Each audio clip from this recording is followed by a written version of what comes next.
Thank you for the kind introduction, and big thanks to the organizers for this opportunity. I will begin right away. Dilated cardiomyopathy, or DCM, is an indicator of heart failure.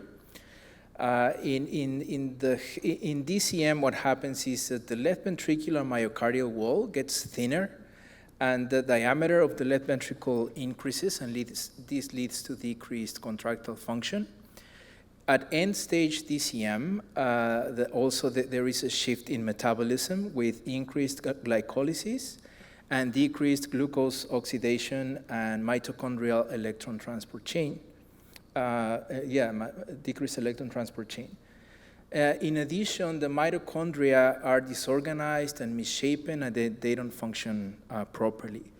However, the mechanisms that drive this deterioration of the heart are still poorly understood.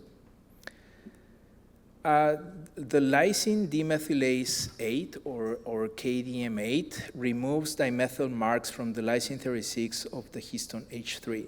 This mark is deposited by the protein NSD1 in displaced nucleosomes as the RNA polymerase II moves on transcribing.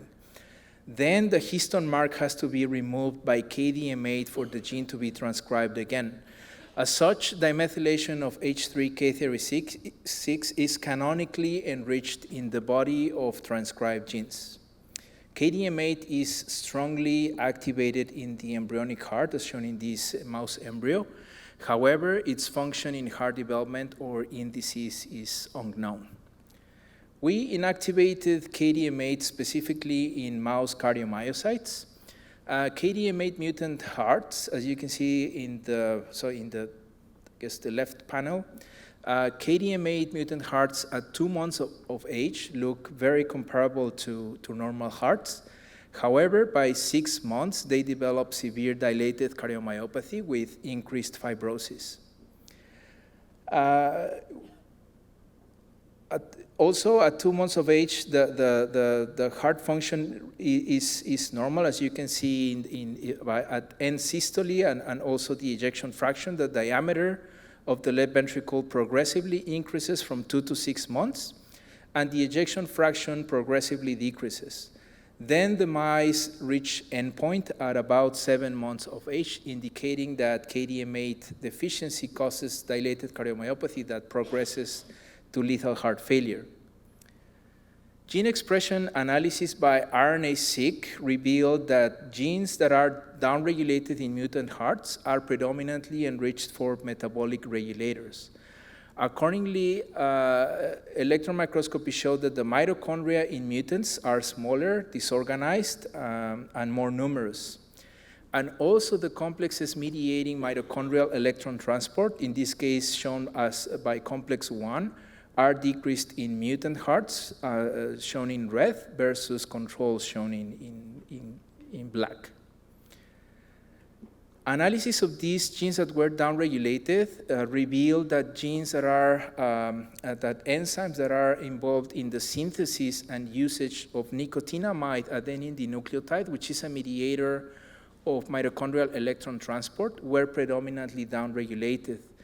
Indeed, the rate-limiting enzyme for NAD synthesis, known as NAMPT, was significantly decreased in KDM8 mutant hearts. So far, these results suggest that KDM8 maintains a mitochondrial gene network active, and that synthesis of NAD might precede the initiation of cardiac deterioration in DCM. To uncover the mechanism of action of KDM8, we mapped the genome-wide distribution of dimethylated H3K36, and as expected by the loss of the demethylase activity, the levels of the histone mark were increased, with the lowest p-values downstream the transcription start site in the gene body, as expected from the known function of KDM8. We found that the genes that were upregulated predominantly enriched the histone mark in the body of transcribed genes. For example, the occupancy of the histone mark here is exemplified, was enriched in the body of the gene TBX15, which was amongst the most highly upregulated genes in KDM8 mutant hearts. Strikingly, the highest increase of the histone mark was found in the promoters of downregulated genes, as shown here by NAMPT, in which the occupancy of the histone mark was increased predominantly in the promoter region, suggesting a function of the histone mark in gene repression. As shown in the previous slide, NAMPT is the rate-limiting enzyme for NAD synthesis and was decreased in mutants. Then we wanted to test whether decreased mitochondrial function and deficiency of NAD synthesis could underlie the initiation of DCM. Therefore, we treated control and mutant mice with NAD daily by injection from 2 to 4 months, and we measured cardiac function by echocardiography. As you can see here, the mutants that were treated with NAD, here identified as the red dotted line, did not decrease their ejection fraction or fractional shortening, as did the mutants shown in red. And the diameter at end systole and end diastole did not increase and remained comparable to untreated and treated controls, here shown in the gray and in the gray dotted line and the black line. We then wanted to uncover repressors of metabolism in these mutants, and the gene expression data by RNA-seq shown in the upper left indicated that TBX15 was the second most highly enriched factor in these hearts.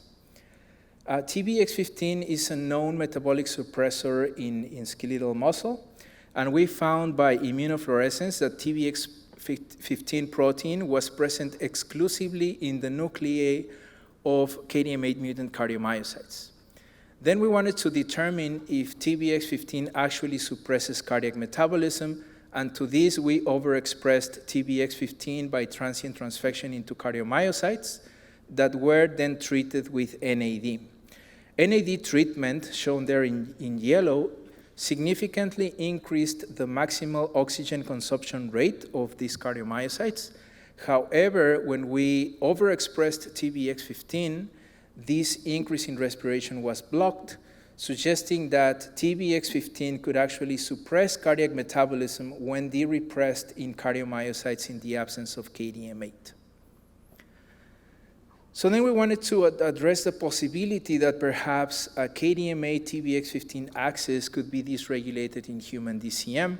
And to address this, we compared the transcriptomes of 149 DCM-affected hearts versus 113 healthy hearts. Not surprisingly, the downregulated genes were enriched for regulators of mitochondrial metabolism, and this was coincident with the significant downregulation of KDM8. Unsupervised clustering of all these transcriptomes separated the hearts that were affected by DCM from the control hearts in two separate groups, here referred to as DCM mitosevere and DCM mitomild. DCM mitosevere, here in pink, represents 13% of the DCM-affected hearts. And in these hearts, a larger number of genes were more significantly downregulated.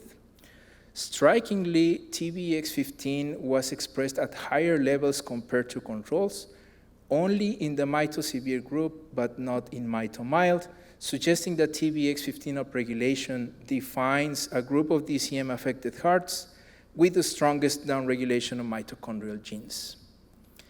With all this data, we proposed this model in which in normal cardiomyocytes, H3K36 mediated by KDM8 targets the gene body of TBX15, and that KDM8 preferentially demethylates the promoter of active genes that encode mitochondrial proteins that regulate cardiac metabolism. In the absence of KDM8 in the lower part of the model, we have accumulation of the histone mark in the body of TBX15, and this correlates with activation of TBX15, which then goes on and represses genes that promote the synthesis of NAD, promote the synthesis of ATP, and this initiates the deterioration of the heart towards heart failure. Finally, this result suggests that KDM8 TBX15 axis indeed functions upstream in the cascade of events that initiate deterioration of the heart, and that can be targeted to prevent heart failure.